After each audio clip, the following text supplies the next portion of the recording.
내가 이 나이에 이런 말을 어디에다 털어놓는다는 게 무슨 의미가 있을까 싶지만 이제는 목에 걸린 가시처럼 박혀있던 이 기억을 누군가에게는 남겨두고 싶다. 죽은 영감쟁이, 그러니까 내 남편이 남기고 간 재산이 불러온 불행이라고 해야 맞을까? 아니면 결국 사람의 욕심이 불러온 재앙이라고 해야 할까? 사람들은 흔히 말한다. 피가 물보다 진하다고. 하지만 내가 살아보니 그 말은 반만 맞다. 욕심 앞에서는 피도 물이고 정도 바람이다. 우리 집안 이야기를 처음부터 풀자면 길다. 그래도 말해야 한다. 나는 세 아들을 두었다. 맏아들 준호, 둘째 태수, 막내 민서. 모두 하나같이 아버지를 닮아 욕심이 많고 또 실패해도 굴하지 않는 근성이 있었다. 하지만 문제는 그 근성이 성공을 위한 것인지 탐욕을 위한 것인지 구분하기 어려웠다는 것이다. 영감쟁이가 살아있을 때는 다들 겉으로는 효자였다. 큰며느리 수진이는 맏며느리답게 예절 바르고 조심스러웠으며 살림도 얌전하게 했다. 사람들 앞에서는 그랬다. 작은 며느리 세연이는 애교가 많고 영리했다. 하지만 그 영리함은 칭찬받을 줄 알면서도 언제나 계산이 깔린 영리함이었다. 나는 며느리들이 항상 서로를 견제하는 걸 알고 있었다. 표현이 조용했을 뿐 서로를 물어뜯고 싶어 하는 마음은 감출 수 없었다. 그 마음을 더욱 부추긴 건 영감쟁이가 남긴 유산이었다. 영감쟁이는 살아생전 사업을 크게 한 사람이다. 작은 공장 하나로 시작해서 중견기업을 만들었다. 상장까지는 못했지만 지방에서는 이름 모르는 사람이 없는 회사였다. 그런 사람이 남긴 재산이니 어림잡아도 수십억은 된다. 그리고 문제는 그 재산이 아직 분할되지 않았다는 것. 영감이 병석에 누웠을 때 나는 이미 눈치를 채고 있었다. 큰며느리 수진이의 밥상이 점점 화려해지고 병원에 찾아오는 횟수가 부쩍 늘었다. 마치 나에게 그리고 병든 영감에게 자기 몫을 챙길 준비가 되어 있다고 보여주듯 말이다. 작은 며느리 세연이는 그 반대로 자주 울었다. 나는 처음에 그게 진심이라고 믿었다. 하지만 뒤늦게 깨달았다. 그 눈물의 정확한 목표는 유리한 피해자 코스프레였다. 나는 그걸 모른 척했지만 속으로는 비웃고 있었다. 울든 웃든 보여주든 숨기든 결국 너희의 머릿속엔 한 가지뿐이겠지. 유산. 영감이 마지막 순간에 남긴 말은 짧았다. 애들 사이좋게 나누게 해. 그 말은 부탁 같지만 사실 폭탄이나 다름없었다. 사람이 죽으며 남긴 말은 법보다 무겁다. 그리고 법보다 무거운 말은 사람을 더 잔혹하게 만든다. 장례식이 끝나고 며느리들은 변했다. 물론 그들은 티 내지 않았다. 하지만 내가 멀쩡한 정신으로 단 50년을 살아온 사람인데 그런 기척을 모를 리가 있나. 큰며느리는 효심 있는 큰며느리 역할을 강화했다. 나를 돌보겠다며 반찬을 싸우고 약을 건네고 전화를 걸었다. 그런데 그 모든 행위는 꼭 사람들 있는 자리에서 이루어졌다. 나는 그런 행위를 보여주기 위한 효도라고 부른다. 작은 며느리는 접근 방식이 달랐다. 조용히 나에게 속삭이듯 말을 걸었다. 어머니, 저는 욕심 없어요. 그냥 아이들 교육비만 조금 보태주신다면. 그 말은 얼핏 들으면 겸손하다. 하지만 그 교육비라는 말 안에 포함된 금액은 지금 집 한 채와 맞먹었다. 나는 속으로 생각했다. 욕심 없는 사람이 어떻게 처음부터 금액을 계산할까? 유산 상속을 위해 변호사가 오던 날 나는 일부러 아무 말도 하지 않았다. 그 대신 조용히 앉아 있었다. 마치 아무것도 모르는 늙은이처럼. 그러자 큰며느리는 자연스럽게 주도권을 잡으려고 했다. 어머니는 연세도 있으시고 이런 건 저희가 알아서. 세연이는 그 말을 듣고 웃었다. 형님, 어머니가 몰라서 가만히 계신 것 같아요. 둘은 어색하게 웃었지만 그 웃음 안에 감춰진 발톱은 날이 서 있었다. 나는 그날 밤 잠을 이루지 못했다. 어떤 선택을 해야 할지 마음속에서 갈등이 심했다. 내가 가진 돈 대부분은 남편과 함께 일군 것이다. 그걸 며느리들에게 모두 나눠봐야 결국 두 집안 싸움의 불씨만 키울 뿐이다. 그리고 무엇보다 남편이 남긴 그 부탁. 사이좋게 나누라. 하지만 인간은 이기적인 존재다. 서로 사이좋게 나누라는 말은 사람을 시험하는 말이다. 그래서 나는 그 시험을 며느리들에게 직접 맡기기로 했다. 며칠 뒤 나는 두 며느리를 불렀다. 그리고 아무렇지 않게 말했다. 아버지 유산은 나중에 정리해서 내년쯤 나누자. 그 순간 두 며느리의 얼굴에서 스쳐 지나간 표정을 나는 놓치지 않았다. 큰 며느리는 조급함, 작은 며느리는 불안. 조급한 사람은 기다리지 못하고 불안한 사람은 먼저 움직인다. 그래서 나는 아무것도 하지 않기로 했다. 그저 지켜보기로. 그 후 몇 달 동안의 일은 마치 드라마 같았다.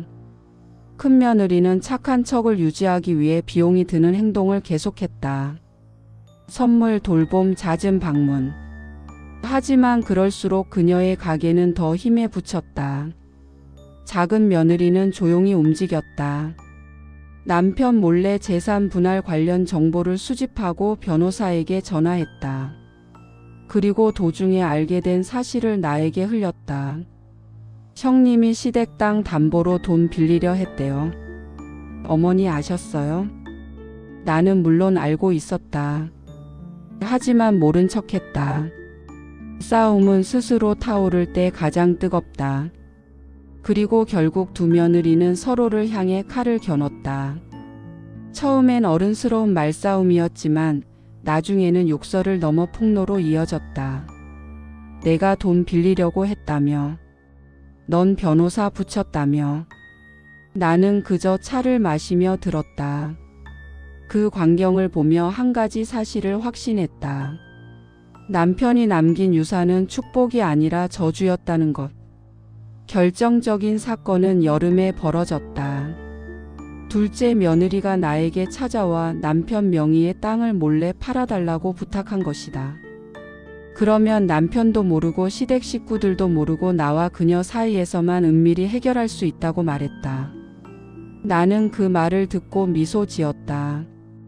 그리고 단호하게 말했다. 세연아, 너는 그걸 왜 나에게 말했을까? 진짜 모른 척해 주길 바란 거니? 그녀는 아무 말도 하지 못했다.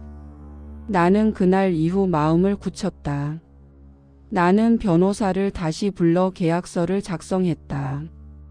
모든 유산은 전부 장학재단으로 기부한다.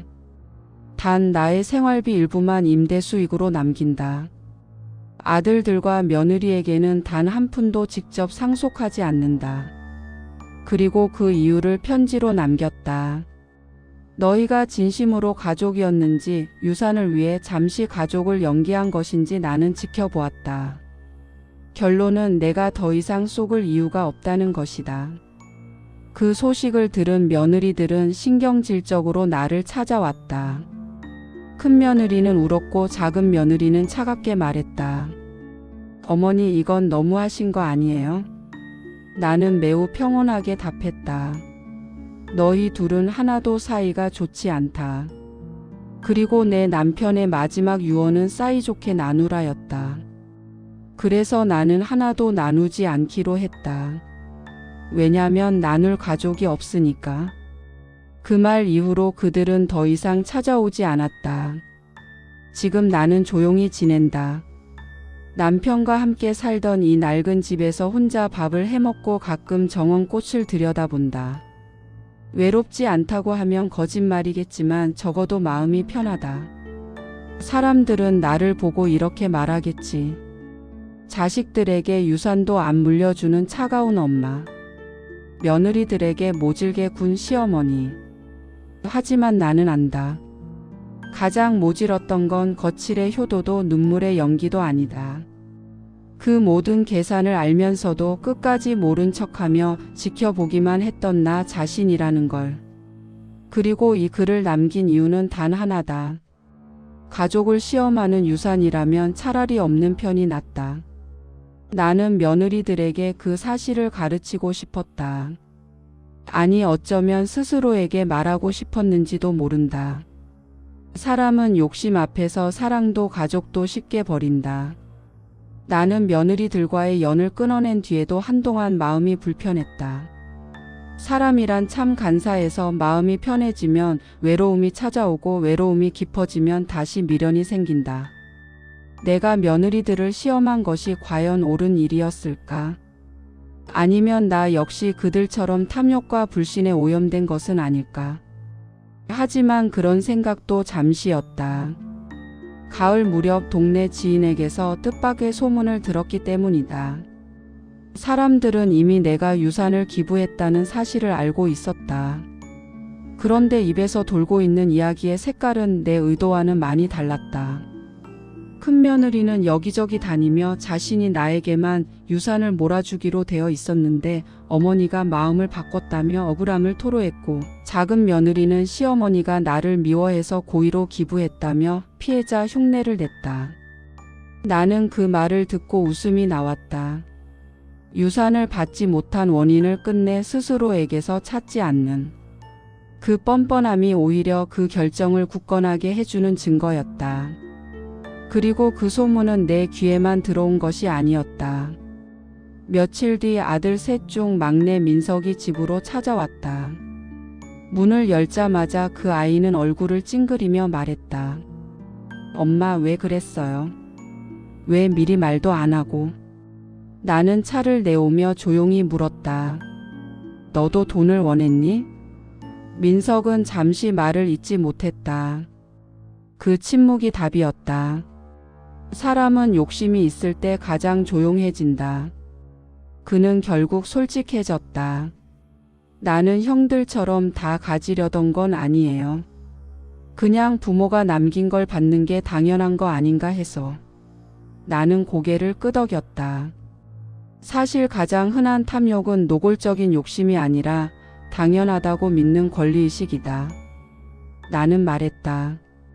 민석아, 내가 태어난 순간부터 너는 나와 내 아버지의 인생에 기대어 살았다. 우린 너를 키워주었고 먹여주었고 공부시켰다. 그게 유산이다. 그 외의 것을 당연하다고 믿는다면 그것도 욕심이야. 민석은 아무 말도 하지 못했다. 그리고 조용히 집을 나섰다.